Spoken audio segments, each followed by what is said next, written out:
வேலை செய்ய வேணாம், பதில் சொன்னால் போதும் அப்படின்னு சொல்லுவாங்க. ஸோ பதில் சொல்கிறதுக்கு நான் வேலை செய்யணும். ஓகே. ஸோ அவங்க வந்து ஒரு கேள்வி கேட்டுருவாங்க, ரெண்டோ எவ்வளோ 4 அப்படின்னு சொல்லிட்டு நான் பதில் சொல்லணும்னா நான் உட்காந்து அதை கால்குலேட் பண்ணணும். என்கிட்ட இருக்கிற டேட்டாவெலாம் வச்சு நான் கால்குலேட் பண்ணி அது 4ங்க அப்படின்னு நான் சொல்லணும். இதுதான் வேலை.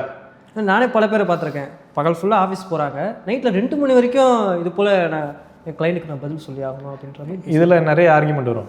நீங்கள் வாரத்துக்கு 1 நாள் தானே பண்ணுறீங்க, வாரத்துக்கு 2 நாள் தானே பண்ணுறீங்க.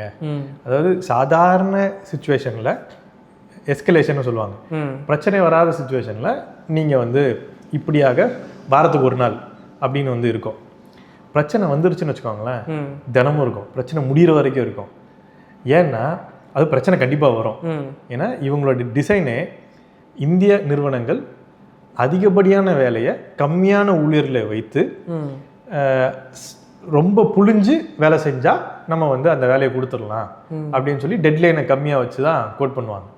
ஸோ அப்போ இவங்களால வந்து ஒரு பிரச்சனை இந்த மெத்தடே வந்து பிரச்சனை உருவாக்குற மெத்தட். கம்மியான ஊழியர்கள் பண்ணும்போது கண்டிப்பாக மனசோர்வு ஏற்படும். மனசோர்வு ஏற்படும், தவறுதல் வரும். தவறுதல் வந்தால் அந்த வேலையை வந்து சரியாக செய்ய முடியாது. ஸோ அதில் பிரச்சனைகள் வரும். பிரச்சனை வந்தால் இன்னும் வந்து இவங்களை உட்கார வைப்பாங்க.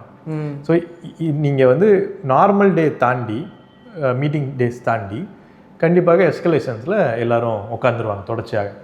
அதுவும் இன்னொன்று என்ன நடக்கும்னா, இந்த சாஃப்ட்வேர்ஸ் எல்லாமே கிரிட்டிக்கல் சாஃப்ட்வேர்ஸ்னு சொல்லிடுவாங்க. ஓகே. எல்லா சாஃப்ட்வேரும் கிரிட்டிக்கல் சாஃப்ட்வேர்ஸ்னு வந்து சொல்லிட்டு, எல்லா பிரச்சனைகளும் கிரிட்டிக்கல் பிரச்சனைன்னு சொல்லிட்டு, கிரிட்டிக்கல் பிரச்சனைன்னு வந்துருச்சுன்னா நீங்கள் வந்து வீட்டுக்கே போகக்கூடாது, எல்லோரும் உட்காந்து வேலையை முடிச்சுட்டு தான் போகணும் அப்படின்னு சொல்லிடுவாங்க. ஸோ அதில் பெரும்பகுதி வந்து வாழ்க்கை பூரா critical issues, critical ticket, critical பிரச்சனையை நான் தீர்க்கிறேன் அப்படின்னு சொல்லிகிட்டே ஓடிக்கிட்டே இருப்பாங்க. ஸோ இது வந்து பை டிசைன் ஓவர் ஒர்க் பண்ணுறதுக்காக இந்த நிறுவனங்கள் வந்து பண்ணிக்கிட்டே இருக்கிறது.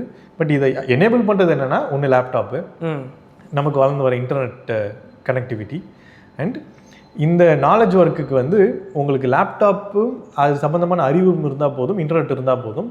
இது எல்லாத்தையும் நீங்கள் வந்து எங்கே போனாலும் செய்ய முடியும் அப்படின்ற அட்வான்டேஜ் தான் வந்து இதில் இருக்குது.